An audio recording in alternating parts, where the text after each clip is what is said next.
looks like. All your hair should be even at the bottom. You should not have any loose hairs sticking out or have any hairs that are longer or that are shorter than each other. Otherwise, your fan is not going to be even. And whenever you do have hair sticking out and you go to place that fan on a client, the hairs that are sticking out are going to be poking their eyelids. And a lot of times the hair sticking out is what causes the client's eyes to itch. So for pinching, I personally prefer to pinch this way. I know a lot of girls do the pinching method this way, but I feel like it's harder for me just because my nails are long. So I do it this way. And then whenever you pinch, I feel like I do pinch slow. So I would say to take your time pinching slow. And as you're pinching, slowly release the pressure on your tweezers. But for the pressure on your tweezers, you only want to release a little bit.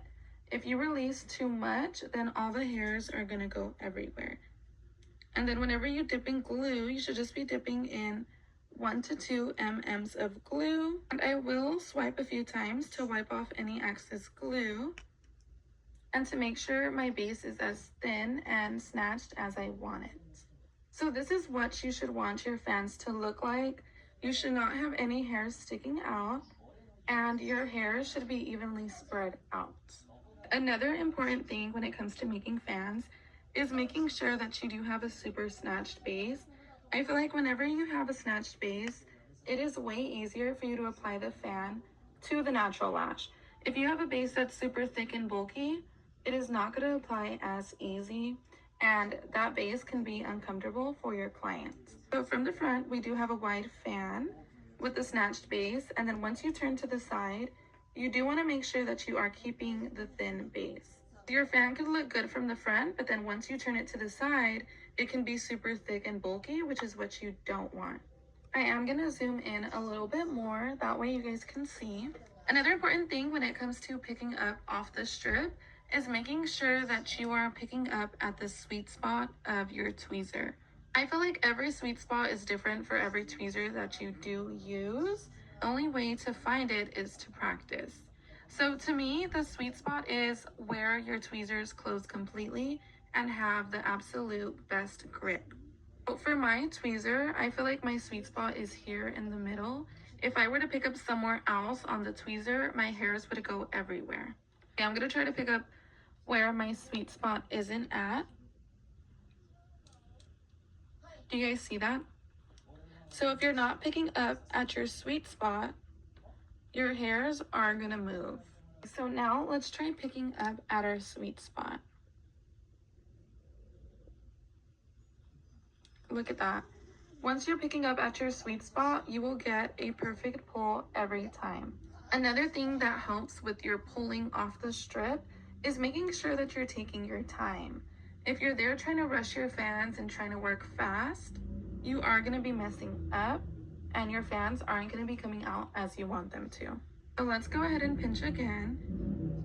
And whenever I do pinch, I do not twist my fingers. I just like to pinch them and keep my fingers like in the same position. So then we're going to release our pressure a little bit. Sometimes I will pinch a few times just to get my hairs evenly spread out, and then dipping in glue. And for glue, you should be dipping in just 1 to 2 mms. Here's our fan. And then from the side, it is thin.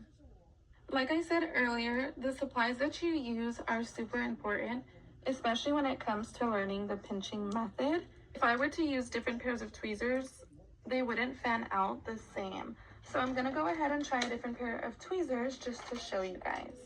So this is more of a thicker boot tweezer. For tweezers too, you just have to test out different pairs and find what works best for you.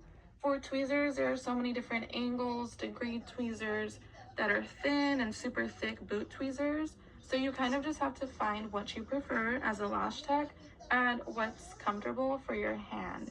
Because whenever you are doing a set, you are holding your tweezers in your hand for hours. So after a while, they can get uncomfortable and they can even cause your hand to hurt. So with the other tweezers I use, I'm able to fan out perfectly. But now we're going to try these ones. Okay, did you guys see that? A lot of times it won't be you that's the problem, it's the tweezers that you're using. Let's go ahead and try a different pull. Okay, see, that one was a little bit better, but I feel like they just don't fan out good with this tweezer. This is why I don't use this tweezer. So on Instagram, I did go ahead and ask you guys what part you struggle with the most whenever it comes to pinching. So I am going to be answering a few of those questions while I make fans. If you guys do not follow me on Instagram, make sure to go and follow me, because that is where I'm putting any questions that I have for my YouTube channel. That way you guys can be involved. The first question is, why do I get glue on my tweezers? So I feel like you get glue on your tweezers if you're dipping in too much glue. Dipping in too much glue and not holding your tweezer high enough. So like I said earlier, you should only be dipping in 1 to 2 mm's of glue. As far as holding your tweezer higher, this is what I mean. So as you can see, my base is longer because my tweezer is up higher, and it is like in the middle of the fan. So then once you go to pinch, you still have a lot of space left. Another reason why I feel like that happens is because once you're dipping in glue, your glue rises up. Like, you might be dipping in 1 to 2 mm's, but then after that, it does rise up a little bit more. So if you are holding your fan lower, it is going to rise up and touch your tweezers. That kind of goes hand in hand with the next question, which was, why do my fans close after dipping in glue? So if you are dipping in too much glue, like I said, the glue does rise up. So once it rises up, it will cause your fan to close. I did switch to colored lashes just so I can show you guys how the glue rises up. Before, I didn't believe it until I saw it on colored lashes, because whenever you look at it on black lashes, you can't really tell because the glue that you're using is black and then the lashes are black. So I'm gonna go ahead and make a fan.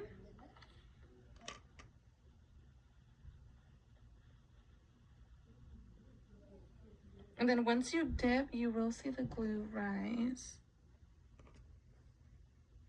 Do you guys see how it rises? Let me do one with a spike. So we do have our spike. And then once we dip in glue, make sure you pay attention to the amount we're dipping in and then what it goes up to afterwards. So just 1 to 2 mm's. And look at how much it rises up. The next question is, how do I get consistent fans? In order to get your fans looking the same every time, the most important thing is making sure that you're pulling off the same amount each time. Otherwise, your lashes are gonna look different. Then some fans are gonna be bigger than the others. I feel like whenever that happens, some sections of your sets are gonna be darker than the others. That's why it's so important to get consistent fans to make sure that your set has the same fullness throughout. Good way to practice, and what I feel like helped me the most with getting my fans to be consistent, is practicing on a makeup sponge. If you guys do follow me on live, then you do know that I do like to use these Practice Heart sponges just to practice my fans. This is another thing that helped me get faster at lashing. As a beginner, I feel like making my fans is what made me take so long. When I would be there with my client, it would take me like 20 tries to make one perfect fan. So making sure that you're practicing and perfecting your fans is key, especially to getting faster at lashing. The next question that you guys asked is, how do you get skinny and snatched bases? For the most part, I feel like getting snatched bases does depend on how you're pinching, but where you are picking up on the strip is also super important. So if I were to pick up lower, my base would be thicker and it wouldn't be as snatched as it would be if I picked up higher on the strip. So let's go ahead and pick up lower. See, you don't have that much space to pinch. So your base does come out shorter and a little thicker. Another important thing to remember whenever it comes to the pinching method is that it is not something you're going to get right away. The pinching method is a technique that takes a lot of practice to master. So if you're not able to pinch right away or right after your course, do not get discouraged, girl. You just have to practice. And whenever I say practice, I actually mean sitting there for hours every day practicing. Because if you're just practicing for 10 minutes and then giving up because you can't do it, you're never going to get a hang of it. Okay, so the next question is, how do you know how many hairs to pull off? So whenever it does come to pulling off the strip, I feel like it's impossible to be there counting. You just have to eyeball it and try to get the same amount each time. You should pull off based off your client's natural lashes and the set that you are doing. For example, if your client wants a light volume set and she has a ton of natural lashes, I would recommend picking up less hairs. That way your set doesn't turn into a volume or a mega set. And if your client has a little bit of natural lashes to work with and she wants more of a volume and a more dramatic set, I would recommend using more hairs for your fans. That way she has more coverage. Let's go ahead and do one more, and that is going to be the end of the video.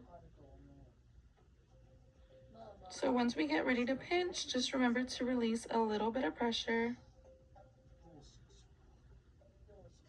And then dip in 1 to 2 mms of glue. And then there you go. You have your perfect fan. Okay, so that is it for the video, girlies. Hopefully this does help you guys. If you guys need additional help, feel free to ask any questions in the comments. That way I can get back to you guys, or you can also DM me on Instagram. My lash page is LashXCulture. For the next video, I am going to be doing a lash Q&A, so if you guys have any questions you want me to answer, make sure you are leaving them down below in the comments. But yeah, don't forget to like and subscribe. Bye, Miss Girls.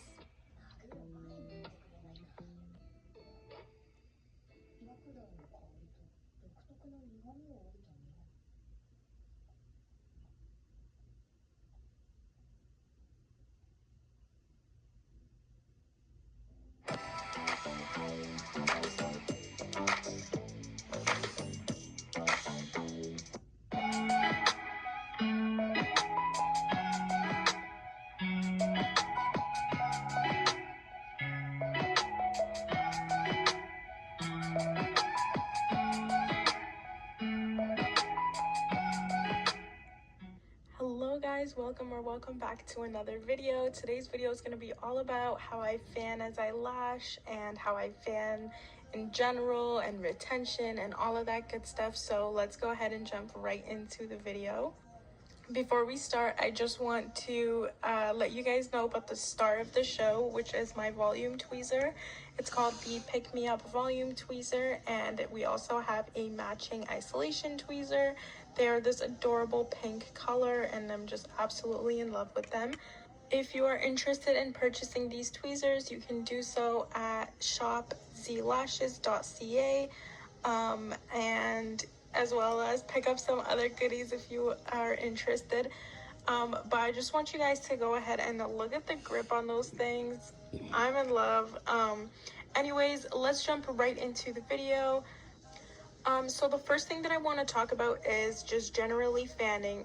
If you are confident in fanning, then you can kind of skip towards the end of the video and just learn how I fan as I lash. But if you are not confident in fanning and you're maybe just a beginner, then don't worry, this video is for you as well. Also, I just want to say, excuse my voice, guys. I'm like low-key losing my voice, so I'm sorry if you hear my voice crack. So if you're struggling to make fans, it could be a couple of reasons why. One being that you just need to practice. Another reason could be the tools and the lashes that you use. I personally think that your tweezers are the most important tool when it comes to fanning. So if you already have a good pair of volume tweezers that you like, then really make sure that you take care of them. Put them back in their case, don't drop them, all of that stuff. And then when it comes to the lashes that you use, I don't really think that the type of lashes really matters, like when it comes to fan making, because I feel like honestly all lashes are the same. Like I haven't really used lashes that were so horrible. But yeah, so that's that. Anyways, let's jump right into it. So what most lash techs would do is make a fan like this, set it down or make a couple, and then go ahead and adhere them to the natural lashes.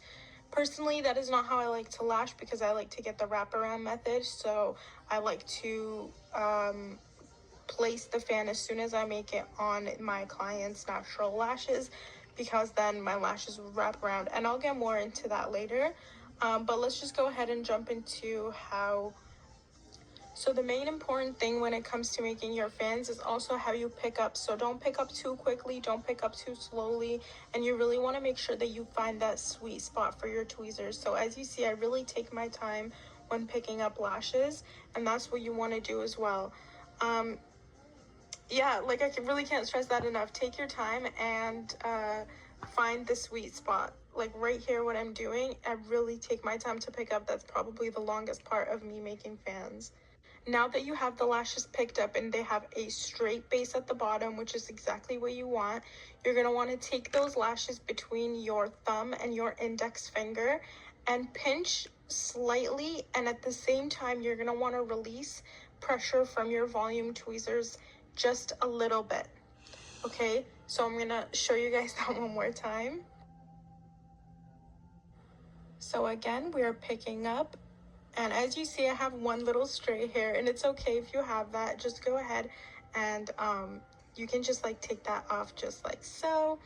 And then again, you're going to want to take those lashes, and I have 100% grip on my tweezers right now. They're all the way closed. I'm going in between my thumb and my index, slowly releasing pressure from my volume tweezers just by a little bit. And then once I have the desired fan shape, I'm going to have them on 100% closed once again. Then you dip in the adhesive, and just like that. You can also run it with a glue ring with ridges. I love these things. And there you go. Look at those beautiful fans. So now I really want to jump into how I fan as I lash. So before I get into how I do it, I'm going to talk to you about more about why I like to do it, what I think the benefits are, and why I think that you really need to get on it. So number one, I love doing this as I lash, and specifically this method because personally, obviously I can't speak for everyone, but personally, I feel like it makes me lash way faster, and that is why my average time per set is about 2 hours. So it makes me lash so much faster when I lash this way. So that is one great benefit.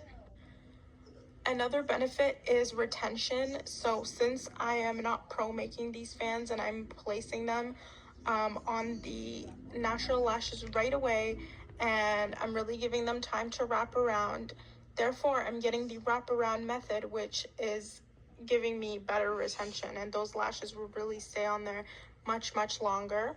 For those of you that are not familiar with the wraparound method, it is basically just when the lashes, when a fan wraps around the natural lash instead of just adhering on one side and just kind of sitting on top of the natural lash.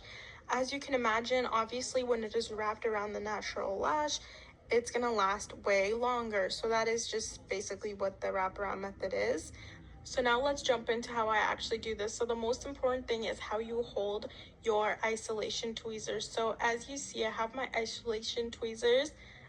I said isolation. My isolation tweezers in my left hand, and I'm ideally holding it mainly with my thumb and my middle finger. So my index finger is kind of just sitting on the top right there. What you want to make sure is that your thumb and your index finger are able to close without you closing your isolation tweezers. So I recommend that you try this first on a mannequin before trying this on a human so that you're not poking them in the eye. So you're going to want to isolate for your natural lash. And as I have my natural lash isolated, as you see, my middle and thumb my index finger and my thumb are touching. So now I'm grabbing those lashes and I'm doing the same way that I fan, and I'm just fanning them in between there the same exact way as I just explained. And then I'm taking that fan and I'm wrapping it underneath the natural lash. And I really like to support it and make sure that it's really on there before I move on to my next section. So I'm going to show you guys one more time. You're going to want to isolate for your natural lash, and if you can see, my thumb and my index finger were able to close, and they're very close to each other so that I'm able to create that fan while my lash is isolated. Now we're going to pick up our lashes and look at my thumb and my index one more time. They're able to close while that lash is isolated, okay?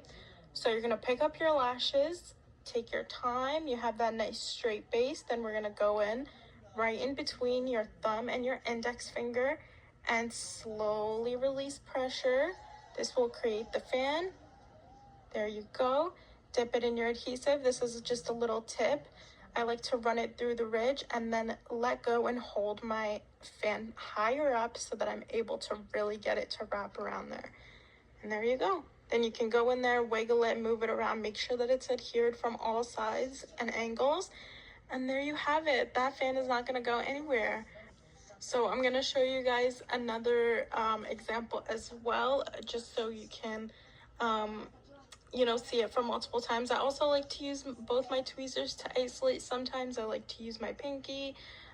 So we have our natural lash isolated. We're going to pick up the lashes to create a fan, go right in between our thumb and index, create that fan, dip in the glue, run through the ridge, hold it higher up, dip again, and then we're going to go right on in there and adhere it to our natural lash.